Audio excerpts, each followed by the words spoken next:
Welcome back to another video. In this video, we will be discussing the benefits of fasting with cholesterol management. If you're interested in that, definitely stick around. Alrighty, so how does fasting help with cholesterol? I know so many people, especially in the South Asian community, that have high cholesterol. This is like almost a badge of honor for them. You see the uncles talking to each other saying, oh yeah, I have high cholesterol, I'm taking this statin, I'm taking this pill, I'm taking that pill. And I'm just like super confused all the time. Like, why do they even need all these pills? And granted, I do have medical background. I understand the human physiology, biology, psychology extremely intimately. So I understand. When I look at you, I don't just look at you. If you tell me a medical thing, I will have my medical lens on and I'm just gonna like freaking dissect you in like seconds and then figure out exactly what's going on. But that's just something that I learned along the way, right? That's the specific skill set that I've acquired through time. And hopefully I can portray that to you through this video. Now, let's go ahead and establish what fasting is, and then let's talk about cholesterol, and then let's tie it all together so that way it makes sense to you. Fasting, again, is when you refrain from consumption. Refrain might be a big word for you. When you prevent yourself or stop yourself from consuming, from putting stuff in your body. It could be content related, right? Cognitive stuff. But in the context of this video, it's talking about anything that you put in your mouth. Anything that goes into your GI system that gets used as energy or fuel, we're talking about that. So we want to fast. And when we do fast, there's certain things that occur. But let's talk about when we do not fast, what actually happens. If you live a typical American life, we talk about breakfast, lunch, and dinner. Moment you wake up, you put some sort of carb-rich food in your mouth, whether it be a donut or a croissant or a bagel or some sort of dessert in the morning with your coffee that has the creamer, that has all these carbs. If you go to Starbucks, you get the extra whip. All this can happen, and you're just taking in so much carbohydrates in the morning. Granted, you will get that initial boost of energy because that's what sugars do, but then you'll get that crash right afterwards because there's so much sugar, and also the fact that you're eating a lot of ultra-processed food, your body is now, the immune system is working hard to fight it off, which is why you feel lethargy, tired in general. So that's breakfast. And then you come to lunch, you feel super sluggish after lunch. You don't want to do any work. You just feel brain dead. You get the itis. You want to go to sleep, take a nap. And then what happens? You redo this in dinner time, right? You get even bigger meal and you eat that food and you realize, holy shit, I am feeling really sleepy. At no point do you really feel energetic if you think about it. That's just the normal Western diet, and there's nothing wrong with it, to be honest with you. I'm really happy the fact that human society, we were like poor as hell before. We didn't have food in the past. We had famine, wars, droughts, etc., etc. Let's go ahead and really spoil ourselves. And we did. We're at a point where we spoiled ourselves so bad that I'm here right now talking to you about this problem. That's the irony of all of this. That's how the cosmic loop actually works.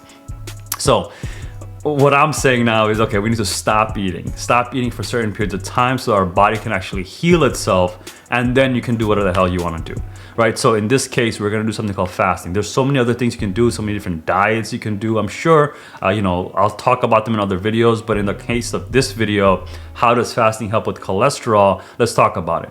So first, how do you actually get cholesterol? What is cholesterol? Cholesterol is a very, very important compound. It's a steroid molecule that our body produces and needs to create integrity between cell structures, right? So each one of your cells has these lipid bilayers, and you have these cholesterol molecules in between them.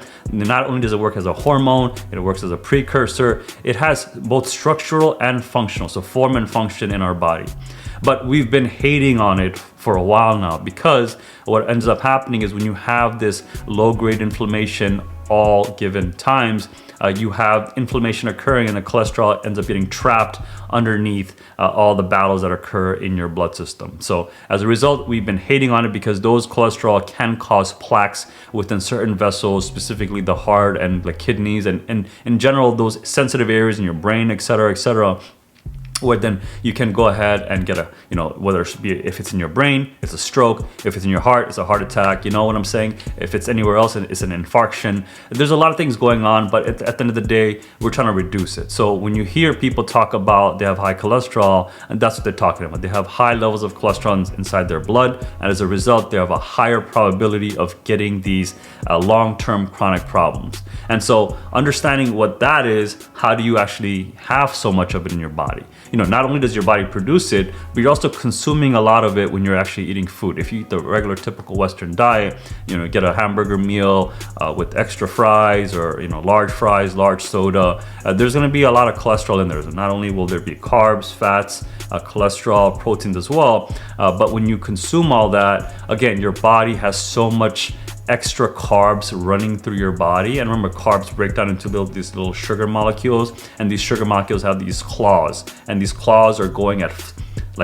almost like 5,000 miles per hour inside your blood. It's actually going 5 liters per minute. Think about that. 5 liters of blood is being traveled or traversing through your body every single minute. That's insane. So now, 5 liters per minute, convert that into miles per hour. That's a ridiculously fast speed. So since you're getting this chronic inflammation from the sugars, what ends up happening next is now you also have fat globules, fat just going all over your body. And at the same time, these fat HDLs and LDLs are also holding on to a lot of cholesterol, a lot of fatty acids as well. But then since you're having this chronic inflammation, your macrophages and all these guys that are from the immune system is fighting different areas or trying to protect that area. But then you end up getting, residual bystanders coming into the picture, which is where the cholesterol comes in. And then this ties into what I was telling you before, where now the cholesterol becomes part of the plaque, the cement layer that gets created within your arteries. And as a result, throughout time, the patency of the vessel decreases, and then you end up getting, a blockage, and then that causes an infarction, whether it be in your heart or your head or wherever it is, right? Hopefully that makes sense, right? So we saw the whole progression, the whole timeline of how what is cholesterol, how it impacts you, why is it important to have lower amounts of cholesterol. Now, how does fasting help with this? I never said anything about pills helping. I'm sure they might help, but in reality, they do more harm than good. I've read so many different studies and literature about statins and how it can cause actually cognitive decline and whatnot. And I'm just like, you know what? We don't actually need to pursue this. Is there more simpler methods to do? And that's when I figured out fasting is a great methodology to leverage as a tool for you to actually lower your cholesterol levels and in general just reverse the conditions that's been occurring. And how do you do that? So when you are fasting, what ends up happening, since you're refraining from consumption, your body has an innate ability to create energy for yourself, right? There's fuel types that we have inside of our body that we're using as fuel. Normally, when we eat food and we don't eat too much of it, many of it gets stored as glycogen. So all the sugars get stored as glycogen. Think of glycogen as the analog for carbohydrates within our body. And so we have a lot of glycogen in our liver, a lot of glycogen in our muscle. And so whenever we need sugars, we can leverage these, cleave it off, and use it as energy, let it go into the Krebs cycle, and we'll get some ATP for it. But now, when you have too much of it, obviously that's where all the problems occur. But normally, after the glycogen gets depleted, your body will actually need to create more sugars. Or if you go ahead and shift fuel sources entirely, you have a lot of fat within your body, we can leverage the fat to actually go through oxidation, so that way we can break those into ketone bodies and be in ketosis, which is great. We don't want to be in ketoacidosis, we just want to be in ketosis. That's a different story from the day. Ketoacidosis is actually pretty bad. You don't want to experience that.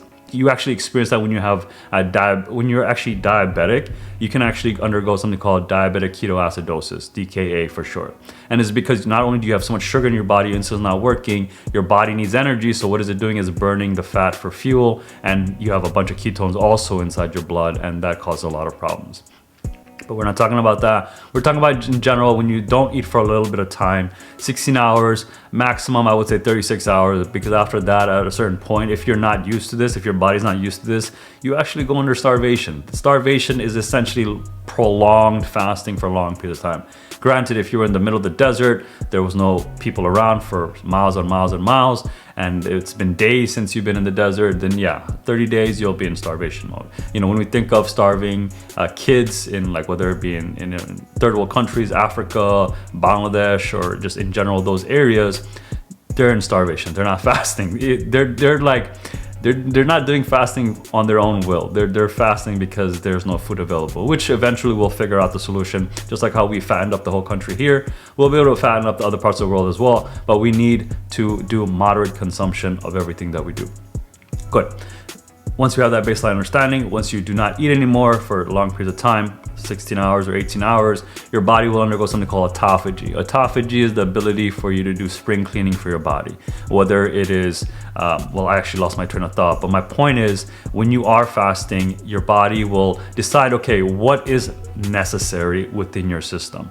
Do you really need, this extra fat here? Do we still need the spoiled fat molecules here as well? So it starts removing a lot of stuff, starts reusing a lot of stuff, recycles a lot of stuff. As a result of that, you become more optimized. And when you are more optimized, what else will happen, right? Your arteries that are clogged will also start getting cleaned out as well, because we realize that, okay, these plaques are here, but in reality, we need the cholesterol within that plaque. So let's go ahead and just start cleaning out this plaque. Let's get a sledgehammer or whatever, break the plaque. Let's use the calcium for our bones. Let's go ahead and use the cholesterol for the integrity of other cells. If it's not usable, let's discard it, etc., etc. So it's cleaning everything.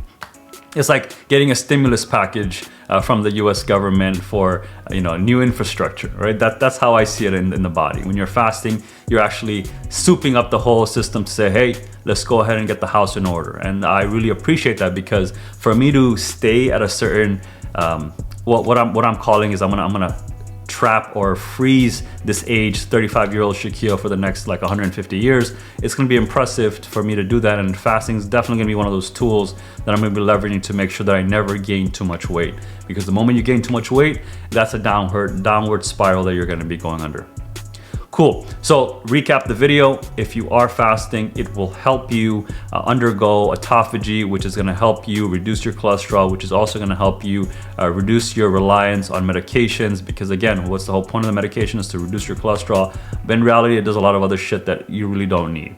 Now, if that makes sense to you, if you benefited from it, definitely give me a like up, letting me know you liked it. If you did not like it, definitely dislike the video, because again, at the end of the day, I'm creating this for you to make sure that you understand how to leverage your body to its potential, to its genetic potential. Let's put it that way. Cool. Other than that, definitely subscribe if you haven't already. That really helps and lets me know that you really like my content. And then hit the notification bell if you want to know when the next video will pop off. With that, I hope everyone is doing well. Today's a Friday. Happy weekend to everyone. I will see you in the next one. Take care. Bye.